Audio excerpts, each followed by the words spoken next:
নমস্কার বন্ধুরা, আমি সুস্মিতা ভট্টাচার্য। বাস্তু ভিশনস উইথ সুস্মিতার আরও একটি এপিসোডে আপনাদের সকলকে স্বাগত জানাই। কেমন আছেন আপনারা? কেন ভালো থাকবেন না? অবশ্যই ভালো থাকবেন, কারণ যারা সুস্মিতার এই বাস্তু ভিশন উইথ সুস্মিতার এই ব্লগগুলো ফলো করেন তারা কিন্তু অনেকটা তথ্য বাস্তু সম্পর্কে জানতে পারেন। বাড়িতে সামান্য কিছু ত্রুটি থাকলে পরে সেটাকে ঠিক করে আপনারা কিন্তু অনেকটা ভালো থাকতে পারেন। যাই হোক, আজকে কিন্তু একটা অন্য টপিক বলবো। কিরকম টপিক? সেটা হচ্ছে আমরা নিউমারোলজিটাকে ভীষণভাবে কিন্তু মানতে চাই। অনেকে হয়তো কনফিউজড হয়ে যায় যে কিভাবে মানব। অনেক মানুষের কাছে আবার অনেকগুলো নাম্বার নাকি ভীষণ অশুভ। দেখুন, প্রথমেই একটা কথা বলি, কোনো নাম্বারই কিন্তু আনলাকি হয় না। যেমন অনেকে মনে করেন যে নাম্বার 7, এই 7 সংখ্যাটা নাকি অত্যন্ত খারাপ। কে বলেছে খারাপ? 7 সংখ্যাটা যদি খারাপ হতো তাহলে 7 সংখ্যার জাতক বহু মানুষ জীবনে প্রচুর উন্নতি কি করতে পারতো? তারা কি তাদের জীবনের কর্মের পথটাকে সঠিকভাবে বেছে নিয়ে সঠিকভাবে চলতে পারতো না হয়তো। যাই হোক, আপনাদেরকে একটু খুলে বলি ব্যাপারটা হচ্ছে এরকম ধরনের। নাম্বার 7 অর্থাৎ মাসের 7 তারিখে যাদের জন্ম, বা যাদের 16 তারিখে জন্ম, অথবা যাদের 25th যাদের জন্ম, তারা কিন্তু হচ্ছেন নিউমারোলজিক্যালি 7 এর মধ্যে পড়ছেন।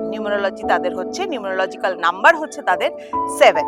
এবার এই 7 নাম্বারটা অনেকে মানুষ ভাবছেন তারা বোধহয় আনলাকি।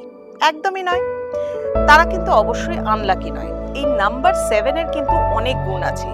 যাদের ডেট অফ বার্থ অনুসারে, যারা এই নিউমারোলজিক্যাল নাম্বার যাদের 7 রয়েছে, তারা একটু ভালোভাবে দেখে নিন যে তাদের জীবনে এই রকম প্রভাবগুলো আছে কিনা। আমি একটু প্রথমেই বলি, যাদের 7 তারিখে জন্ম বা 16 তারিখে বা 25 তারিখে জন্ম, তাদের দেখবেন নাকটা খুব শার্প হয়, শার্প নোজ থাকে, তাদের প্রমিনেন্ট আইব্রাউজ হয়, অনেকটা এই রকম ধরনেরই হয়। এর সাথে সাথে এরা কিন্তু ভীষণ লজিক্যাল, এরা ভীষণ অ্যানালিটিক্যাল হয়, ভীষণভাবে সমস্ত কিছু বিচার বুদ্ধি বিবেচনা করবার ক্ষমতা এদের ভীষণ ভালো থাকে, এরা ভীষণ স্কিলফুল হয়, এবং তার সাথে সাথে কিন্তু এদের ইন্টেলিজেন্সি, মানে এরা কিন্তু অসম্ভব ইন্টেলিজেন্ট। আমি কিন্তু একবারও বলছি না কানিং, তারা কিন্তু অসম্ভব ইন্টেলিজেন্ট হয়।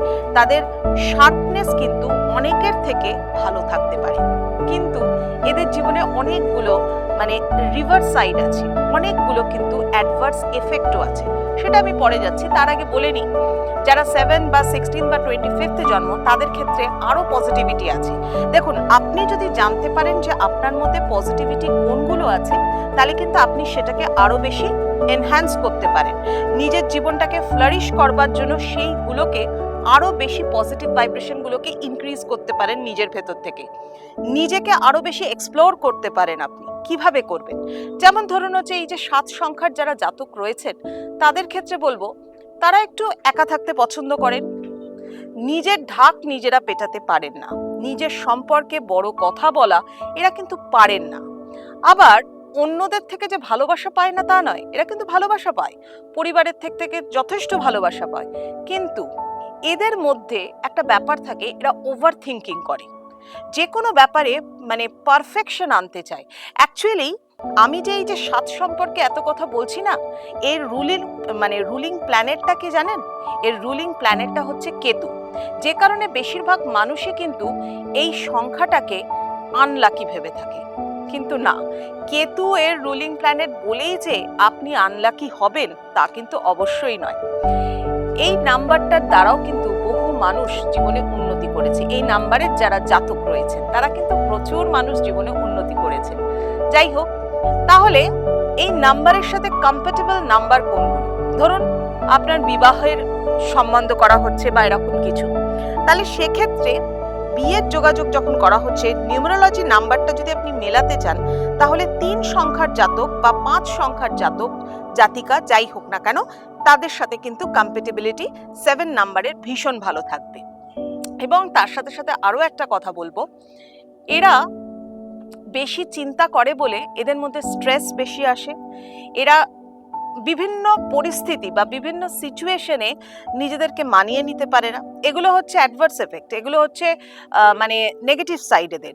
এবং আরও একটা নেগেটিভ সাইড হচ্ছে, এরা কিন্তু ভীষণভাবে স্ট্রাগল করতে হয় জীবনে। এদের কিন্তু মানে মানে স্ট্রাগলিং লাইফ থাকে, যদিও এরা কিন্তু নিজেদের জীবনে এরা কিন্তু যথেষ্ট কমফোর্টেবল এবং হ্যাপি লাইফ লিড করে, এদের মধ্যে সেই ব্যাপারটা আছে, এরা করতে পারে। ওয়ারেজ এদেরকে কিন্তু সহজে সাকসেস পেতে দেয় না, এদের কিন্তু সহজে সাকসেসটা জীবনে আসে না, তার জন্য কিন্তু প্রচুর চেষ্টা করতে হয়, প্রচুর স্ট্রাগল করতে হয়, তবে গিয়ে একটা জায়গায় তারা পৌঁছতে পারে। এবং এই জন্যই কিন্তু এই যে কেতুর একটা ব্যাড এফেক্ট সেটা কিন্তু এদের ওপর পড়ে যায়। যাই হোক, সেখান থেকে তো অবশ্যই বেরোতে পারবেন, কারণ আমি কিন্তু আজকে আপনাদেরকে অবশ্যই বলে দিলাম যে কোনগুলো আপনাদের পজিটিভ সাইড। যারা 7 সংখ্যার জাতক জাতিকা রয়েছেন তারা যদি পজিটিভ সাইডগুলোকে আরো এনার্জাইজড করতে পারেন, আরো এনহ্যান্স করতে পারেন, আরো পজিটিভিটিতে ভরিয়ে তুলতে পারেন, জীবনটা কিন্তু অনেক সুন্দর হবে, সাকসেসও তাড়াতাড়ি আসবে। আরেকটা ব্যাপার বলে দিই, আপনারা ট্রাভেলিং করতে কি খুব ভালোবাসেন? নিশ্চয়ই ভালোবাসেন। এবং তার সাথে সাথে ট্রাভেলিং এর সাথে সাথে একটা অ্যাডভেঞ্চারাস মাইন্ডসেটও কিন্তু আপনাদের রয়েছে, এগুলোকে কাজে লাগান। প্রফেশনাল ক্ষেত্রে যদি আপনাদেরকে ঘুরতে হয়, ট্রাভেলিং করতে হয়, জানবেন সেই প্রফেশন আপনার জন্য ভীষণ ভালো। যাই হোক, এরকম তথ্য কি আরো জানতে চান? তাহলে কিন্তু অবশ্যই আমাকে কমেন্টসে জানান, সুস্মিতা আপনাদের উত্তর অবশ্যই দেবে। এবং তার সাথে সাথে বাস্তু ভিশনস উইথ সুস্মিতা আপনাদের কেমন লাগছে আমাকে কিন্তু জানান। আর স্টে টিউন উইথ মি অবশ্যই।